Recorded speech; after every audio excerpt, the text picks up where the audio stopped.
I'm Aladolo Luwasho, also known as Senes within the gaming ecosystem. I work primarily as a community manager with Carry1st, using digital assets to drive growth within the platform and marketing within the company.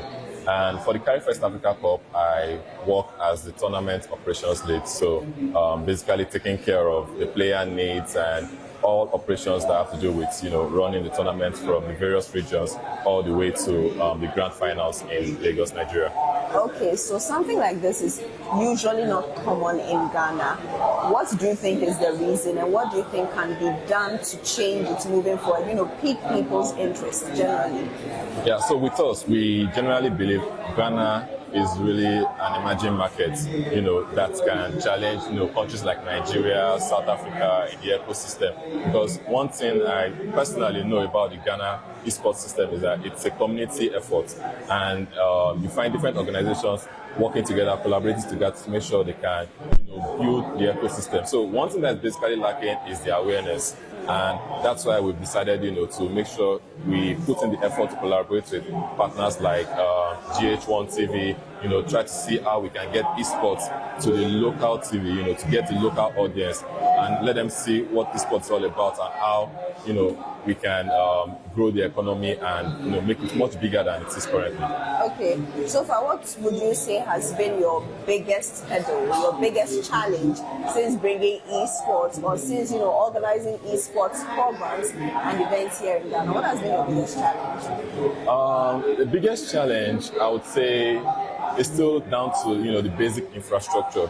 I think that's where, a couple of countries in the African region are still, lacking. But don't get me wrong, it's really growing, and there are a lot of, organizations stepping up to close that gap. So I believe once that gap gets, closed gradually, we'll be able to compete with, other regions like Europe, North America, Latin America, and for example, this year with the Carry1st Africa Cup, we were able to secure a slot for the team that wins the Carry1st Africa Cup this year will represent Africa at the World Championships final in the country has not been announced yet, but it's a land location where, the champion from Africa will play other champions from other continents. So it's growing, and I believe that gap is closing gradually. Personally, what do you think of the Ghanaian team? I believe the Ghanaian team definitely one of the best teams in the in the entire region, because last year the team from Ghana, Ora 233, they competed in the grand finals, which held in Kenya, and they really put up a show. Even though they were in the toughest group, and they did not win, unfortunately, but they put up a show, and they really have some amazing talents like Ruin, Sama, Babushka, Sunflower, really amazing talent. And it's good to see that this year, that same core group of players are still together and they are kicking things off. And who knows, maybe they will make it this year again.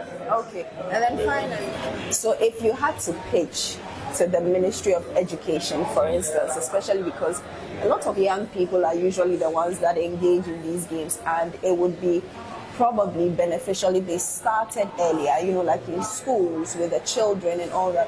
What would you tell them to pay attention to, and why do they need to pay attention to this particular, side of sports as well? So I would say one side you need to pay attention to with respect to the emerging growth amongst the youths and teenagers and the kids is that it creates an avenue, several avenues actually, for you to make an earning. You don't need to be done with school to then go study a professional course before you start earning some money, And you find some of these players on the side, they are game developers, they are graphic designers, video editors within the gaming ecosystem. And some play this game professionally to earn a lot of money. I mean, the prize pool for the Carry1st Africa Cup is $15,000, and the prize pool for the World Championship is about $1 million.